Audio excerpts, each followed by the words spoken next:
Ministering Angels by Lori A. Thompson. Chapter 29, The Storm. The boys wake to a day of darkness. Joe stands at the edge of a cliff looking over the troubled ocean.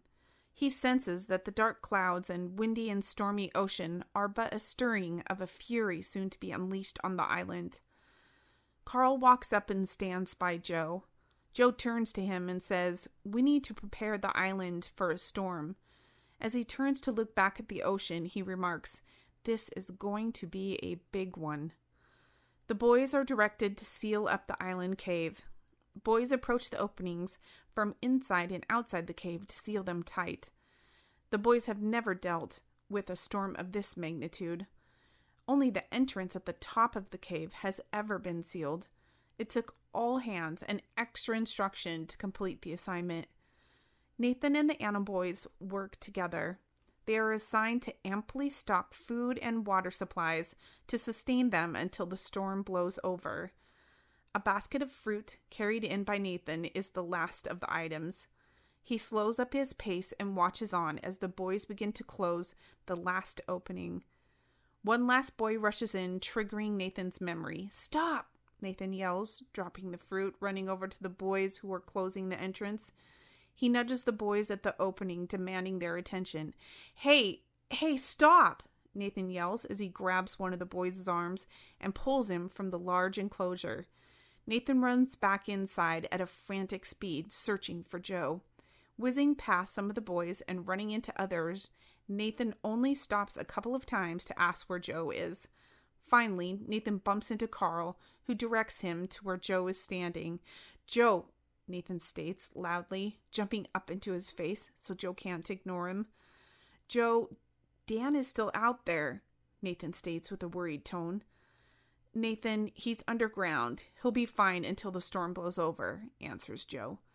"Joe, what about that big boy?" questions Nathan. "Nathan, what are you talking about?" replies Joe. "That big boy you encountered hunting. We need to go get him," Nathan states firmly. "No," Joe answers, turns and walks away. The animal boys walk up behind Nathan as he braces his stance. "We're going to go get him whether you come help us or not." "Oh, you think so, Nathan?" Joe responds. Joe's motion's in the air. Nathan and the animal boys are surrounded by even larger boys. Joe walks up close to the boys in their faces. He continues to speak. "You," he points, speaking adamantly to the animal boys. "You boys come and go as you please.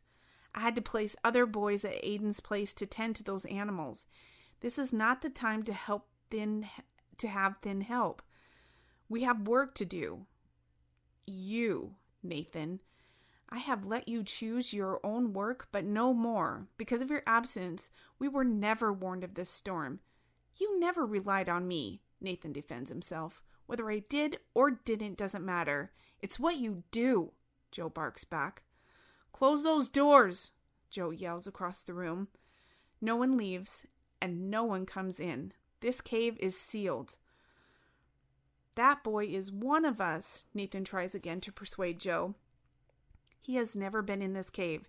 He's never helped with supplies. He hasn't provided for any of us in here. He's not one of us," Joe explains.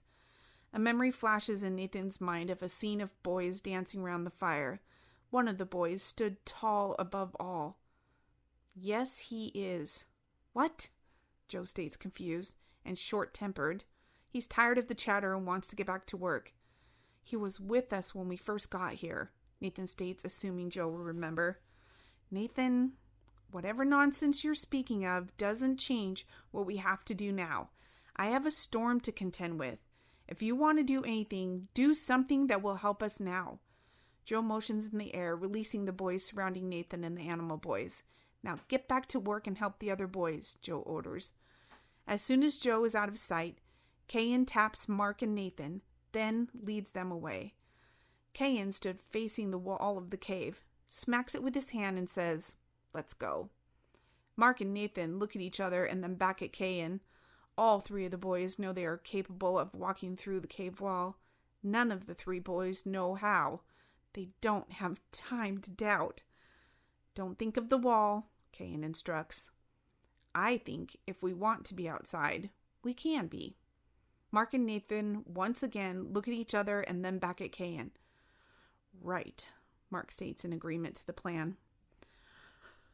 Okay, Nathan concedes, still lacking confidence. He can't stop believing that it has to be more difficult than that. Kayan doesn't hesitate. Just think of being outside. Without warning, Kayan pushes Nathan on the back, and they go through the stone wall together. Outside the cave, Mark joins them immediately. Gosh, Nathan gasps. Kayan beats Mark's chest with his fist, and they all follow as Kayan turns and runs. Joe has only stepped away for a moment when he thinks of a task for Nathan. Nathan! Joe yells. Joe turns to a boy standing close to him. Get Nathan for me, Joe requests. The boy scrambles to set down the things in his hands. I want him immediately, Joe states firmly. The boy nods his head, stops fussing with his things, and leaves to get Nathan. The wind has increased in intensity, causing the trees to sway. Nathan, Mark, and Kayan are all maneuvering themselves through the stormy terrain to get the large boy.